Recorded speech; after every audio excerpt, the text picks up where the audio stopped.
Praise lord అందరికీ. ఈరోజు అపోస్తలుడైన పౌలు రోమీలకు వ్రాసిన పత్రిక 7వ అధ్యాయం చదువుకుందాము. ప్రారంభిస్తున్నాను.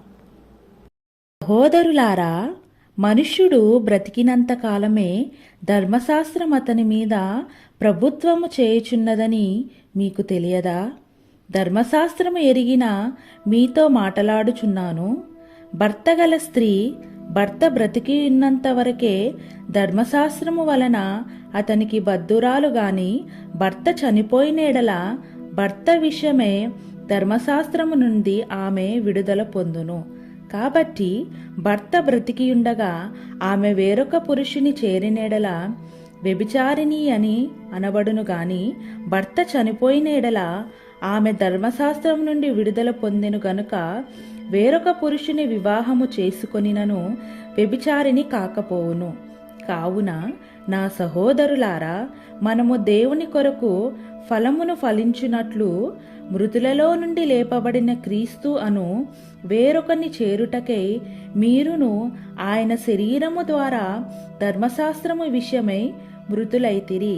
ఏలయనగా మనము శరీర సంబంధులమై ఉండినప్పుడు మరణార్థమైన ఫలమును ఫలించుటకై ధర్మశాస్త్రము వలనైన పాపేచ్ఛలు మన అవయవములలో కార్యసాధకములై ఉండే. ఇప్పుడైతే దేని చేత నిర్బంధింపబడితిమో దాని విషయమై చనిపోయిన వారమై ధర్మశాస్త్రము నుండి విడుదల పొందితిమి గనుక మనము అక్షరానుసారమైన ప్రాచీన స్థితి గలవారము కాక ఆత్మానుసారమైన నవీన స్థితి గలవారమై సేవ చేయుచున్నాము. కాబట్టి ఏమందుము? ధర్మశాస్త్రము పాపమాయనా? అట్లనరాదు. ధర్మశాస్త్రము వలనే గాని పాపమనగా ఎట్టిదో నాకు తెలియకపోవును. ఆశింపవద్దని ధర్మశాస్త్రము చెప్పినెడల దురాశయాన ఎట్టిదో నాకు తెలియకపోవును. అయితే పాపము ఆజ్ఞను హేతువు చేసుకొని సకల విధమైన దురాశలను నాయందు పుట్టించెను. ధర్మశాస్త్రము లేనప్పుడు పాపము మృతము. ఒకప్పుడు నేను ధర్మశాస్త్రము లేకుండా జీవించుచుంటిని కాని ఆజ్ఞ వచ్చినప్పుడు పాపమునకు మరలా జీవము వచ్చెను. నేనైతే చనిపోతిని.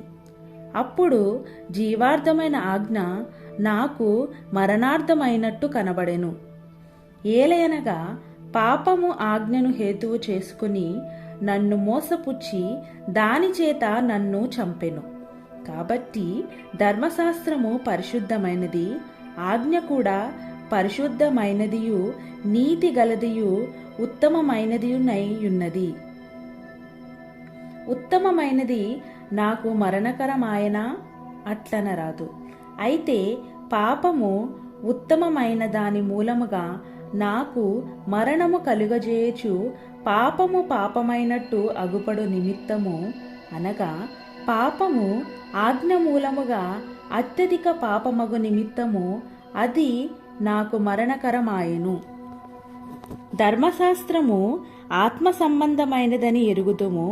అయితే నేను పాపమునకు అమ్మబడి శరీర సంబంధినై ఉన్నాను.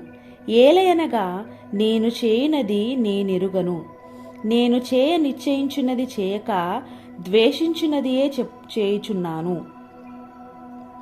ఇచ్చయింపనిది నేను చేసినేడల ధర్మశాస్త్రము శ్రేష్టమైనదైనట్టు ఒప్పుకొనుచున్నాను.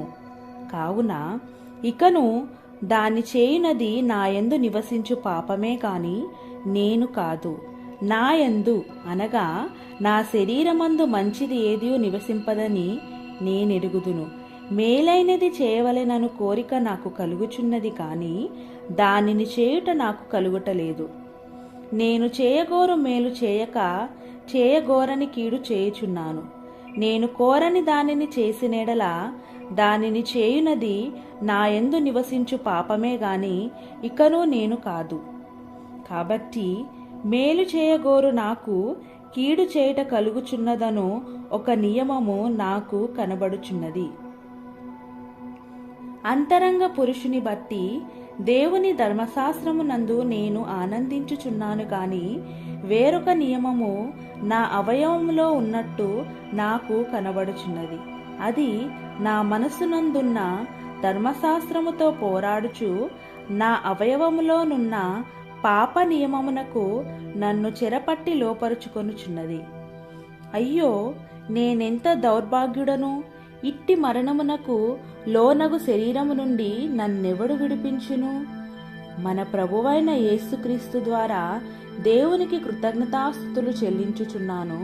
కాగా మనసు విషయములో నేను దైవ నియమమునకును, శరీర విషయములలో పాప నియమమునకును దాసుడనై ఉన్నాను. ఆమేన్. ప్రభువైన యేసుక్రీస్తు వారు ఈ వాక్యమును దీవించునుగాక.